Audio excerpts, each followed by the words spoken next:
So let's turn back to the Baltimore bridge collapse here. With a major U.S. port now having come to a standstill, how will this affect the economy? We bring in Vance Ginn. He's the president of Ginn Economic Consulting and the former chief economist of the U.S. Office of Management and Budget. Good morning, Vance. Good to see you. So first, we have now disruptions in the Red Sea, the Panama Canal, and now the Port of Baltimore.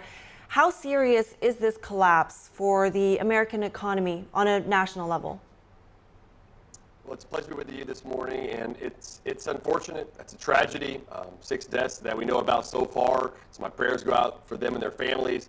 And this will also have an influence on the economy. And this is a major port in the United States that will have ramifications for weeks, if not years, to come.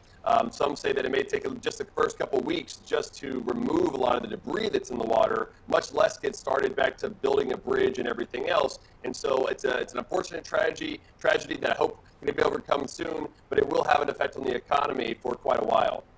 So what about how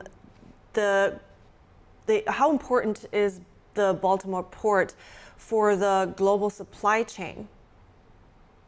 Well, it's really important. And as you mentioned, there are these other sort of constraints that are going on in other places, not just now in Baltimore, across the globe. So these are supply chain issues that we faced also during the pandemic with a lot of shutdowns. But this is something a little bit different because these directly are reflective of the ports and how much shipping can be done. And of course, there's a lot of cargo that are on a lot of these ships. Just on that one ship alone, there was a lot of cargo. And so if that is being delayed for weeks, if not months to come, what will that do? Now, my hope is that a lot of these logistical experts will find ways to get these resources and cargo to the places they need to be through trucks, trains, and other sort of logistics. But that is still going to take some time because even in the port there in Baltimore, they're stuck. I mean, a lot of these ships are stuck. A lot of the cargo is stuck for a while. So we'll see, but I think this will have an effect on the economy, at least for the short term, not necessarily for the long term, but this will have an effect.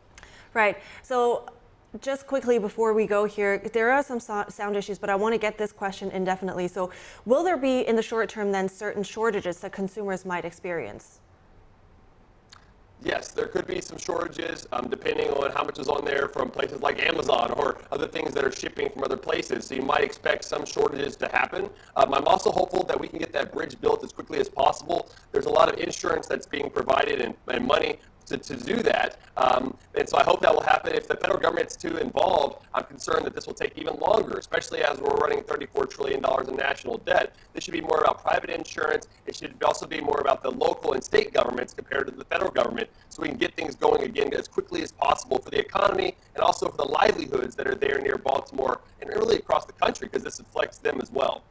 Got it. Thank you so much for your insights, Vance Ginn. I appreciate it. Thank you.